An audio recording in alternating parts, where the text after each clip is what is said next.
Your exam is tomorrow and you know nothing at all. Do not worry, this is exactly what you're going to do to get those top grades even if you don't know the content. This might sound too good to be true, but do not worry, it isn't. Giving you my top study tips and tricks on today's episode of Sustainable Study Secrets.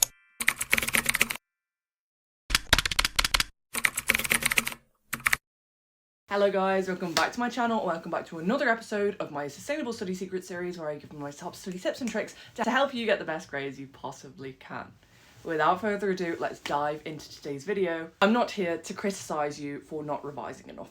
I understand how it feels to need to cram for an exam. I definitely did for a few of my GCSEs, particularly history and chemistry, so I understand the feeling. I'm not here to tell you off, I'm here to help you. First thing that you need to do is understand that there are stupidly easy marks available in any exam.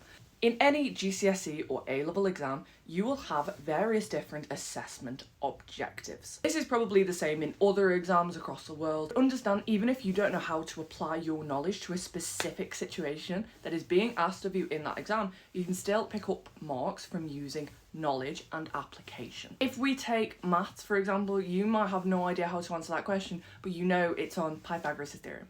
You may be able to pick up a mark if you just bang down the formula and at least attempt to shove in some numbers. A-level economics. If you have a question that's about inflation, but you have no idea how inflation would change given this thing that's changed, if you just define inflation and then pick out a quote from the extract, you are going to get 2 marks.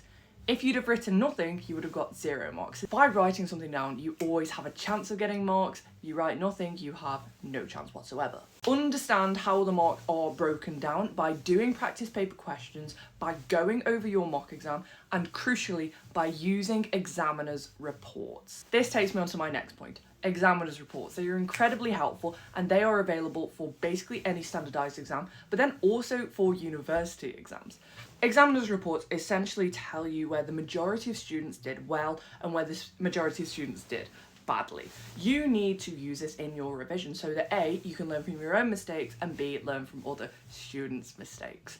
Because if you see, oh, okay, in GCSE physics you needed to put either convex or concave, and most students wrote the word curved instead of this, then they all lost the mark. You might think, oh, I'm not going to do that, even if you hadn't made that mistake already. As well as this, in essay subjects, examiners' reports often include exemplar answers. This can be really helpful because you can sort of emulate what those top students do in your own work. You also see examples of poorly answered questions, so you can make sure that you don't make mistakes other students did. Next up, we have educated guessing.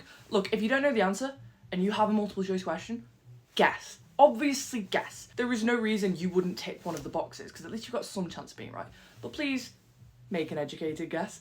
If the question is in metre squared and just one of the answers is in centimetre squared and the question asks for the answer in metre squared, then it's obviously not the centimetre squared answer. At least by process of elimination, you know what is a stupid answer and you know what is not correct.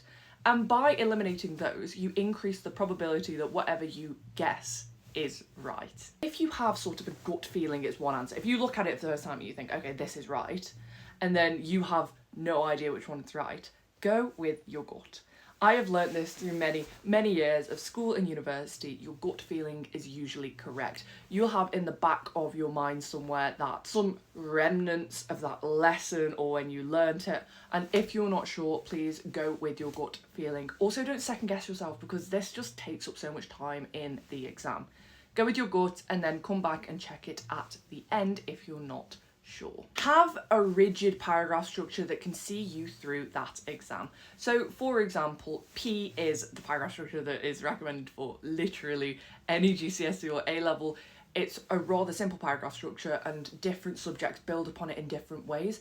Like in GCSE English we had P as, in A-level economics we had PL. Point is, sticking to that structure helps you hit those assessment objectives. Point, AO1, knowledge. Evidence, application, AO2, you pick out a quote. If you follow this, your E, explain, is usually the thing that you can't do. Your E, explain, is where you pick up most of your marks from your critical analysis. It is your analysis mark.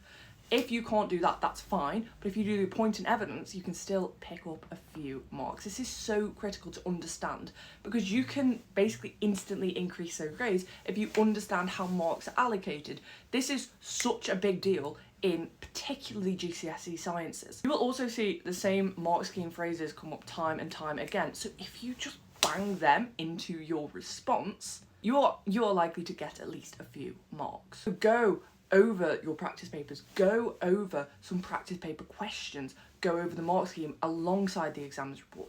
This will really help you understand how those marks are broken down, and this is the key to getting marks when you don't necessarily understand how to answer the whole question. If you found this video helpful, be sure to like and subscribe, and I will see you in the next episode of Sustainable Study Secrets. Bye guys, love you!